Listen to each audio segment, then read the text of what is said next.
എല്ലാവർക്കും എൻ്റെ പുതിയ വീഡിയോയിലോട്ട് സ്വാഗതം. ഞാൻ ഇന്നൊരു സ്പെഷ്യൽ ചിക്കൻ കറിയാണ് തയ്യാറാക്കുന്നത്. നമ്മളെപ്പോഴും ഉണ്ടാക്കുന്ന ചിക്കൻ കറിയിൽ നിന്നും കുറച്ച് വ്യത്യസ്തമായ രീതിയിലാണ് ഈ കറി. അപ്പോൾ നിങ്ങളെല്ലാവരും ട്രൈ ചെയ്ത് നോക്കണം. നമ്മുടെ വീഡിയോയിലോട്ട് കിടക്കുന്നതിന് മുമ്പായി നമ്മുടെ ചാനൽ ലൈക്ക് ചെയ്യാനും സബ്സ്ക്രൈബ് ചെയ്യാനും ഷെയർ ചെയ്യാനും മറക്കരുത്. അപ്പോൾ നമുക്ക് തുടങ്ങാം. ചിക്കൻ കറി ഉണ്ടാക്കാനായി ഞാൻ 1 കിലോ ചിക്കൻ വിനാഗിരിയും ഉപ്പും ചേർത്ത് നല്ലപോലെ കഴുകിയെടുത്തതാണ്. ഇനി ഇതിലേക്കായി 1/2 ടേബിൾ സ്പൂൺ മഞ്ഞൾപ്പൊടി, 1.5 ടേബിൾ സ്പൂൺ മല്ലിപ്പൊടി, 1 ടേബിൾ സ്പൂൺ കാശ്മീരി മുളക് പൊടിയും 1 ടേബിൾ സ്പൂൺ സാദാ മുളക് പൊടിയും എടുത്തതാണ്. 1/2 table spoon garam masala, 1 table spoon ഇഞ്ചി വെളുത്തുള്ളി പേസ്റ്റ്, 1/4 ടീസ്പൂൺ പെരിഞ്ജീരകം, ഇനി ആവശ്യത്തിന് കുരുമുളക് പൊടി. ഇതിലോട്ട് 4 സവാള, 7 ചെറിയ ഉള്ളി, 3 പച്ചമുളക്, 2 തക്കാളി. 2 തക്കാളി ഇത് വലിയ തക്കാളിയാണ് കേട്ടോ.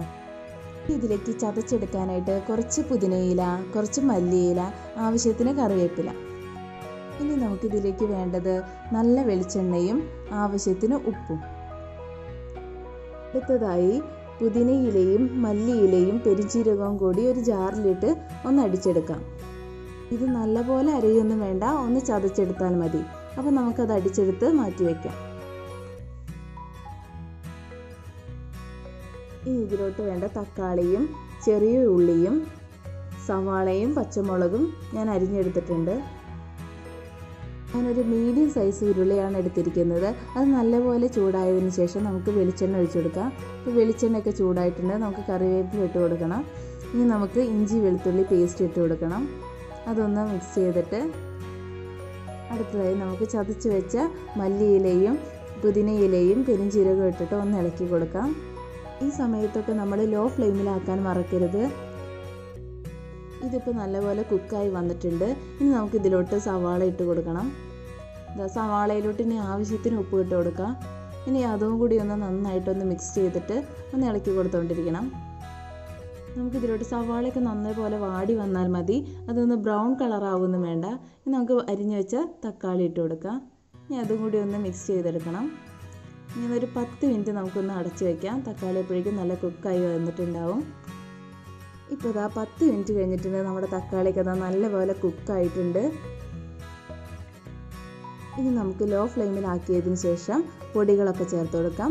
1/2 ടേബിൾ സ്പൂൺ മഞ്ഞൾപ്പൊടി ഇട്ട് കൊടുത്തിട്ടുണ്ട്. അതൊന്ന് ഇളക്കി കൊടുക്കണം. ഇനി നമുക്ക് 1.5 ടേബിൾ സ്പൂൺ മല്ലിപ്പൊടി, ഇനി നമ്മുടെ കാശ്മീരി മുളക് പൊടിയും സാദാ മുളക് പൊടിയും വെച്ചത് അതും കൂടി ഒന്ന് ഇട്ട് കൊടുക്കണം. നല്ലപോലെ ഒന്ന് ഇളക്കി കൊടുക്കാം. ഇനി നമുക്കിത് ഗരം മസാല അതുകൂടി ഇട്ടിട്ട് നല്ലപോലെ ഇളക്കി കൊടുക്കണം. നന്നായിട്ട് മിക്സ് ചെയ്തിട്ടുണ്ട്. ഇപ്പം നല്ലപോലെ മിക്സായി വന്നിട്ടുണ്ട്.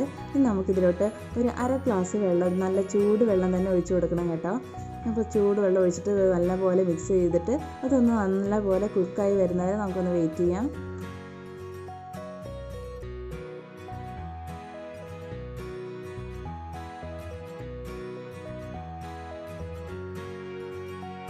ഇപ്പോൾ ഇതാ നല്ലപോലെ വെള്ളമൊക്കെ വറ്റി പൊടിയൊക്കെ നല്ലപോലെ കുക്കായി വന്നിട്ടുണ്ട്.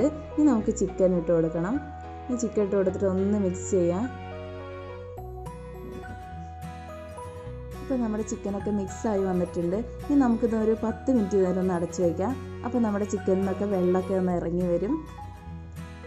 ഇപ്പോൾ ഇതാ 10 മിനിറ്റ് കഴിഞ്ഞപ്പോഴേക്കും കണ്ടില്ലേ, നമ്മുടെ ചിക്കനിൽ നിന്നൊക്കെ നല്ലപോലെ വെള്ളം ഇറങ്ങി വന്നിട്ടുണ്ട്. ഇത് കറി ആയതുകൊണ്ട് തന്നെ നമുക്ക് 1 കപ്പ് തിളപ്പിച്ച് വെള്ളം ഒഴിച്ചു കൊടുത്തിട്ട് ഇളക്കി കൊടുത്ത് ഒന്ന് അടച്ചു വെച്ച് വേവിച്ചെടുക്കാം. ഇപ്പോൾ ഇതാ ഒരു 20 മിനിറ്റ് കഴിഞ്ഞിട്ടുണ്ട്. നമ്മുടെ ചിക്കനൊക്കെ നല്ലപോലെ കുക്കായി എണ്ണയൊക്കെ തെളിഞ്ഞ് വന്നിട്ടുണ്ട്. ഞാനിത് മീഡിയം ടു ലോ ഫ്ലെയിമിൽ വെച്ചിട്ടാണ് കുക്ക് ചെയ്തെടുത്തത്. അപ്പോഴാണ് നമ്മുടെ ചിക്കനിൽ മസാലയൊക്കെ പിടിച്ച് നല്ലപോലെ കുറുകി വരികയുള്ളൂ. ഇനി ഇതിലോട്ട് ഒരു തക്കാളിയുടെ പകുതിയും 2 പച്ചമുളകും കുറച്ച് കറിവേപ്പിലയും ഇട്ട് കൊടുക്കാം. ഇത് ഇട്ട് കൊടുക്കുമ്പോൾ നമ്മുടെ കറിക്ക് നല്ലൊരു ടേസ്റ്റാണ്. ഇനി നമുക്കിത് ഒന്നുകൂടി മിക്സ് ചെയ്യാം. ഇനി നമുക്കിതിലോട്ട് എരിവ് നോക്കിയിട്ട് ആവശ്യത്തിന് കുരുമുളക് പൊടി ഇട്ട് കൊടുക്കാം. ഒരു 1/4 ടീസ്പൂൺ ഗരം മസാലയും കൂടി ഇട്ട് കൊടുക്കാം. ഇനി ഉപ്പ് നോക്കിയിട്ട് നമുക്ക് ഉപ്പ് വേണമെങ്കിൽ കുറച്ച് ഇട്ട് കൊടുക്കാം. ഇപ്പോൾ എനിക്കിത് കറക്റ്റാണ്. അപ്പോൾ ഇനി ഇതൊന്ന് മിക്സ് ചെയ്തിട്ട് 2 മിനിറ്റ് അടച്ച് വയ്ക്കാം. നമുക്ക് ചെറിയുള്ളി മൂപ്പിച്ചെടുക്കാനായിട്ട് ഒരു പാൻ അടുപ്പത്ത് വയ്ക്കാം. അത് ചൂടായതിന് ശേഷം നമുക്ക് വെളിച്ചെണ്ണ ഒഴിച്ച് കൊടുക്കണം. ഈ വെളിച്ചെണ്ണയിൽ ഉള്ളി മൂപ്പിക്കുമ്പോഴാണ് നല്ലൊരു ടേസ്റ്റ് ഉണ്ടാവുക. ഇനി നമുക്കത് നന്നായിട്ടൊന്ന് മൂപ്പിച്ചെടുക്കണം. ഇതപ്പോൾ നമ്മുടെ ചെറിയുള്ളിയൊക്കെ നല്ലപോലെ കുക്കായിട്ടുണ്ട്. ഇനി നമുക്കിത് ചിക്കനിലോട്ട് ഒഴിച്ചു കൊടുക്കാം. ഇതുകൂടി ആകുമ്പോൾ നമ്മുടെ കറിക്ക് നല്ലൊരു ടേസ്റ്റാണ്. അപ്പോൾ ഇതെല്ലാവരും ട്രൈ ചെയ്ത് നോക്കണം. അങ്ങനെ നമ്മുടെ സ്വാദിഷ്ടമായ ചിക്കൻ കറി റെഡി ആയിട്ടുണ്ട്. ഇത് നമുക്കൊരു ബൗളിലോട്ട് മാറ്റിയിട്ട് ഗാർണിഷ് ചെയ്തെടുക്കാം. അങ്ങനെ ഞാൻ ഗാർണിഷ് ചെയ്തെടുത്തിട്ടുണ്ട്. ഇത് നമുക്ക് ചപ്പാത്തിയുടെ കൂടെയോ ചോറിൻ്റെ കൂടെയോ നെയ്ച്ചോറിൻ്റെ കൂടെയൊക്കെ കഴിക്കാൻ നല്ല കോമ്പിനേഷനാണ്. അപ്പോൾ എല്ലാവരും ഇത് ട്രൈ ചെയ്ത് നോക്കണം. അപ്പോൾ അടുത്ത വീഡിയോ ആയിട്ട് വീണ്ടും കാണാം. Thanks for watching.